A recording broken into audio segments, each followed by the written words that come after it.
وهذا مدخل المسجد الأقصى المبارك. ننتظر صلاة الظهر.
خلف هذه الأقواس يقع حائط البراق الذي يسمونه اليهود حائط المبكى.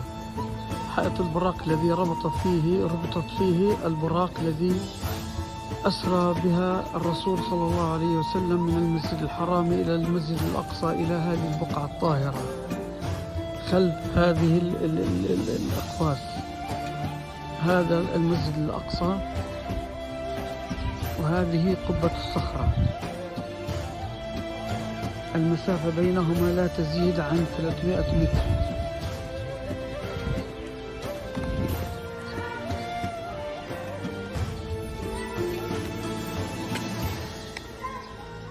هذا المسجد الأقصى.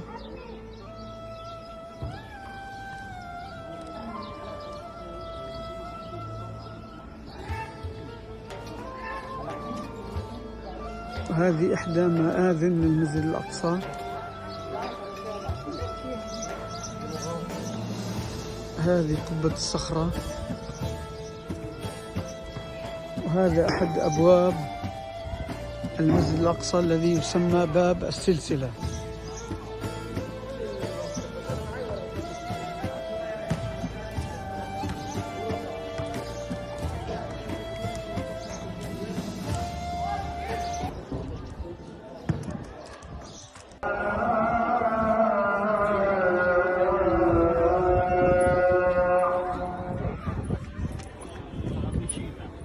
مش من العلماء، لا، رجل سياسة.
هذه ساحات المسجد الأقصى المبارك.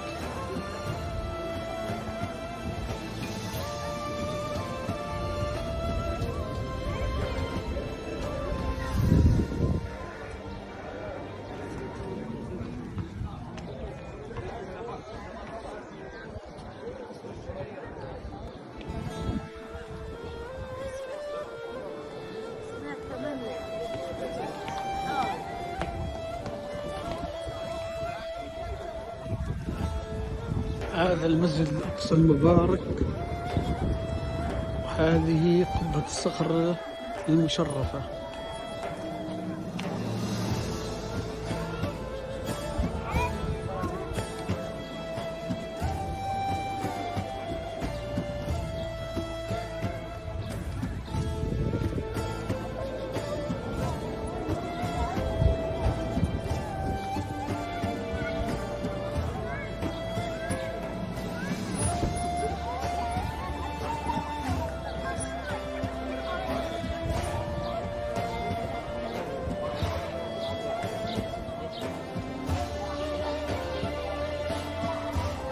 هذا باب الحديد.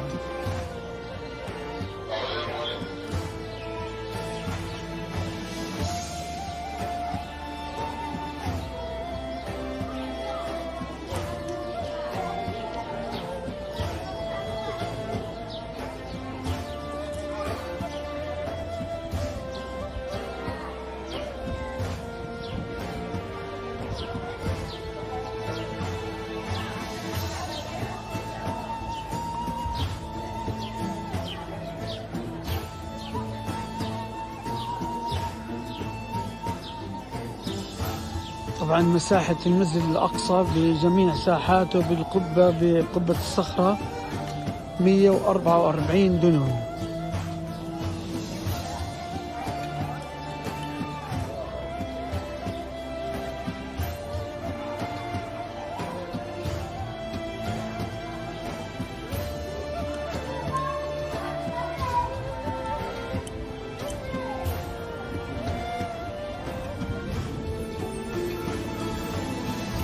هذه ساحات المسجد الأقصى يوم الجمعة تكون مليئة بالمصلين.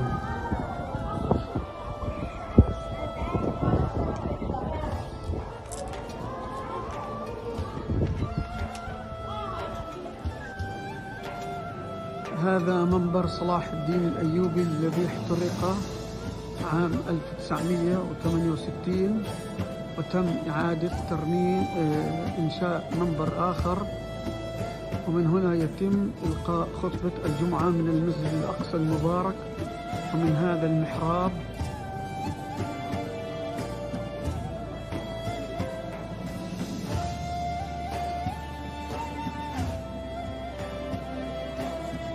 وهذه القبة احترقت أيضا وتم إعادة ترميمها.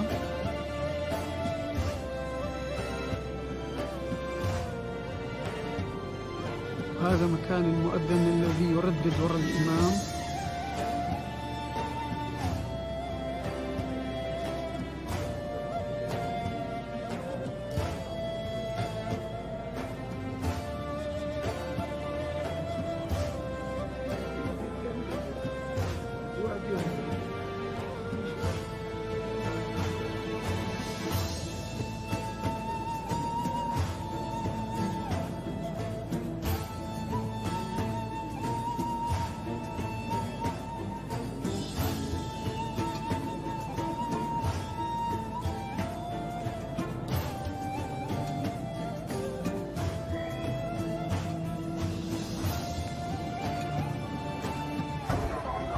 هذا أحد أبواب أسوار القدس القديمة اللي هو باب العمود.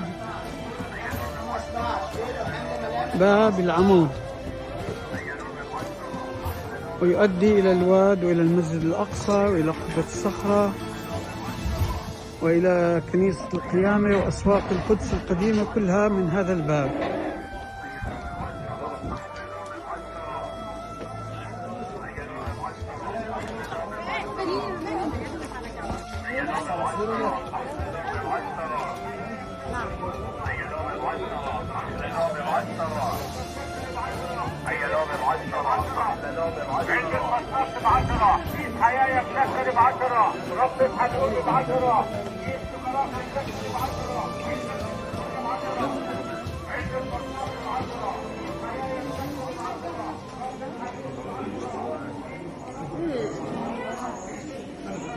يلا على السلات، سلات الأكرة ب10، سلات البيت ب10.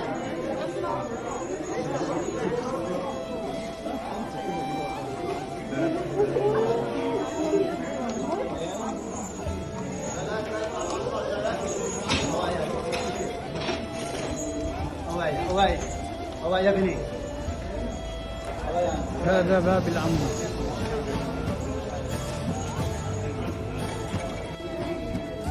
هذه أحد شوارع البلدة القديمة في القدس، وهذه تسمى عقبة السرايا.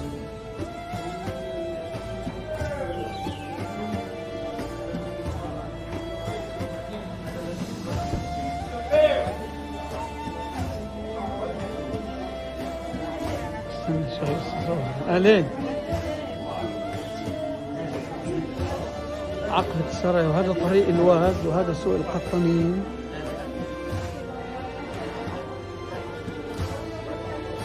هذه شوارع القدس القديمة، البلدة القديمة. هذا طريق من هنا يودي إلى حائط البراق.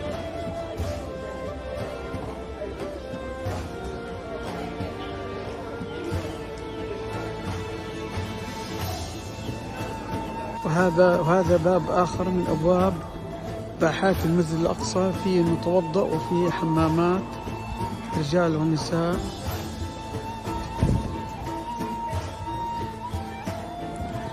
يسمى باب المطهرة. وهذا باب آخر من أبواب المسجد الأقصى، باب سوق القطامين.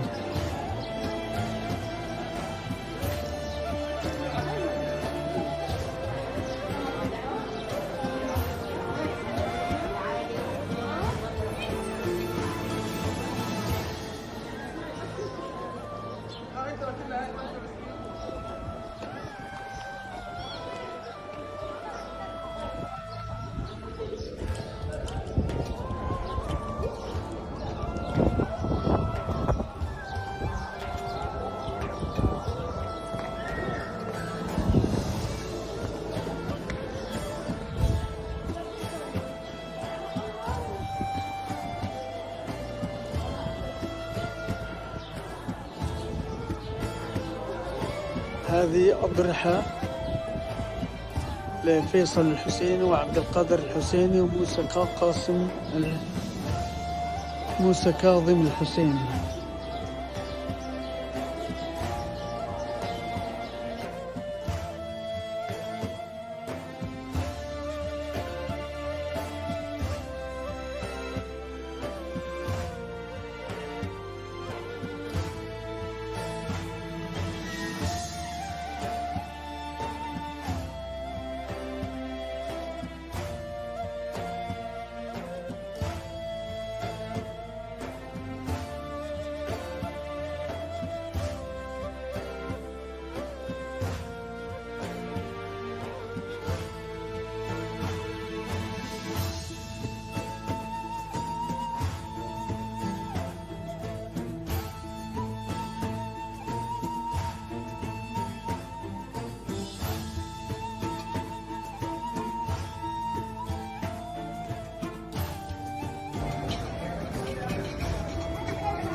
هذا باب العمود.